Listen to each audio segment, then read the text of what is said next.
하연. 이 리얼리티가 몇 회야? 8회. 김밥 언니 자주 출연해 리얼리티에. 김밥 언니 위주로 찍어주시면 돼요. 왜 이러지? 왜 꽁실장 김밥 언니. 김밥 언니. 꽁실 오빠 이제 나가잖아. 나 2005년 때 걸솜타 때 같이 뾰족머리하고 다닌 거 다 이제 돌아다닐 걸? 야 근데 그 자료 구하기 힘들 텐데. 찍어야 돼요. 와 너무 귀엽다 이거. 이게 이 프로 제목이 모두가 그녀에게 말을 걸지 않아야. 찰떡이네.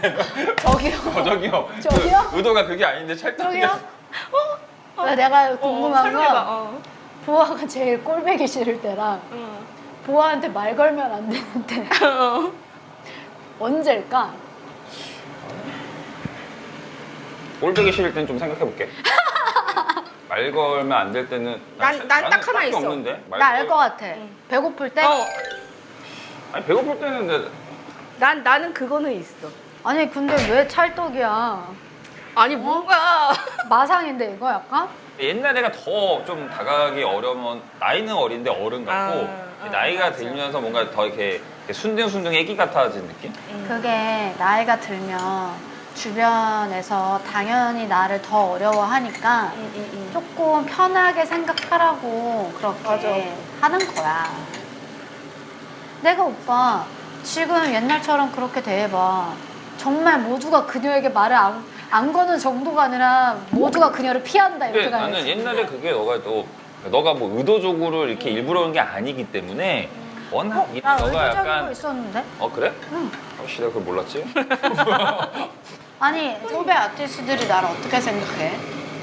언니 엑소도 담당하고 소시도 소시지. 무서운 대선배님이지. 억울하다. 억울해. 아니 근데 솔직히 후배들은 그렇게 우리가 뭐 같이 할 수 있는 자리가 많지가 않잖아.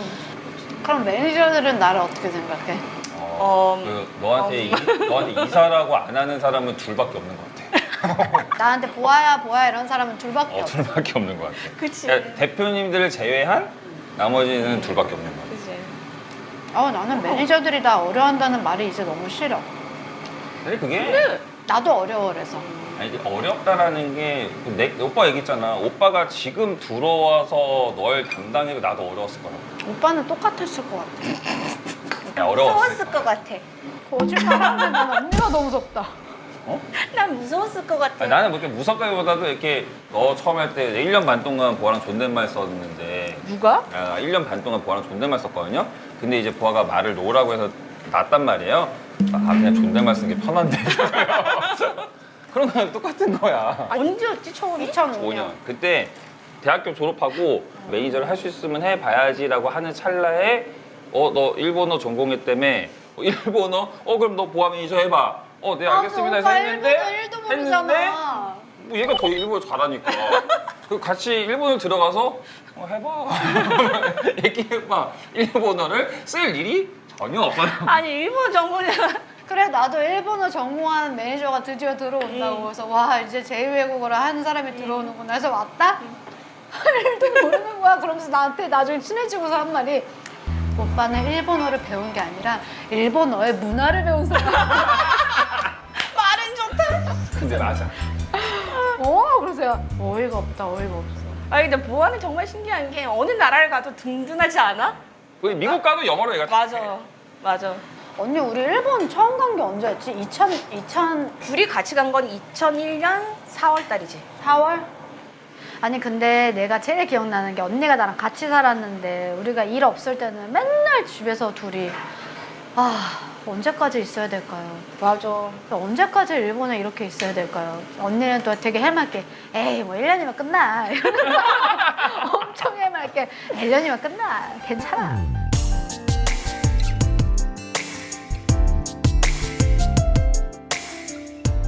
사실 저는 큰 야망이 없었어요. 내가 뭐 가서 뭘 하고 오겠나. 아무 생각이 없었다니까요. 중학교 2학년이 뭘 알겠어요. 가라고 하니까 가서 열심히 했죠. 했는데 첫 싱글도 잘 안 됐지, 두 번째도 안 됐지, 세 번째도 안 됐지. 나 그냥 안 되는구나. 저 진짜 생생히 기억나는 게 한국을 들어왔었어요. 앨범 다 맞춰놓고 공부를 하고 있었는데 전화가 오는 거예요. 너 빨리 일본 들어와야 된다고. 너 지금 오리콘 3위야. 잘못 보셨겠죠? 왜요? 그래서 진짜 갑자기 일본을 들어가게 됐는데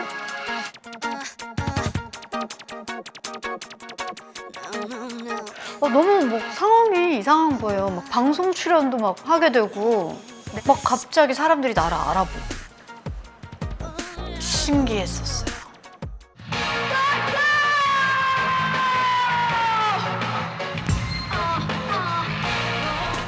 세상에 진짜 기적이라는 게 있나? 진짜 당당하게 정규 앨범 1집으로 딱 100만 장 빡! 와 이게 어디를 가도 보아라는 아티스트 다 아는 거야. 예상했어? 내가 이렇게 오랫동안 할 거라고? 네가 그만둔다고는 상상도 해본 적은 없는 것 같아. 얘기는 했었지만 성격이 되게 앞에서 할 얘기는 다 하고 일적은 되게 완벽주의인데 되게 외로움을 되게 많이 탄다? 그리고 그때 네가 20대 외로움 많이 초반에 타. 힘들어했던 일 중에 또 하나가 미국 진출이 있었어. 그러면서 내가 또 제2외국어를 다시 하고 새로운 환경에 가서 언니 이걸 어떻게 해요? 막 이러면서 못하겠다고 그랬었어. 그리고 그때 마치 뭐라 그럴까 10대에 그 사춘기 오는 것처럼 약간 나는 그때 네가 그걸 겪었던 것 같아. 사실 객지 생활은 제가 14살 때부터 해왔기 때문에 굉장히 익숙하면서도 굉장히 외로운 거거든요. 저는 미국 진출이 너무 좋았지만 너무 싫었거든요. 미국 생활 자체도 굉장히 외로웠고 근데 그때는 모두가 서툴렀었던 것 같아요. 스텝도 그렇고 회사도 미흡했고 저도 미흡했고 그래서 그때는 좀 많이 힘들었던 것 같아요. 뭔가 정신적으로도 좀 불안했다? 일이 힘들었던 건 아닌데 그냥 저 자신 자체가 많이 예민했고 되게 불안정했던 것 같아요.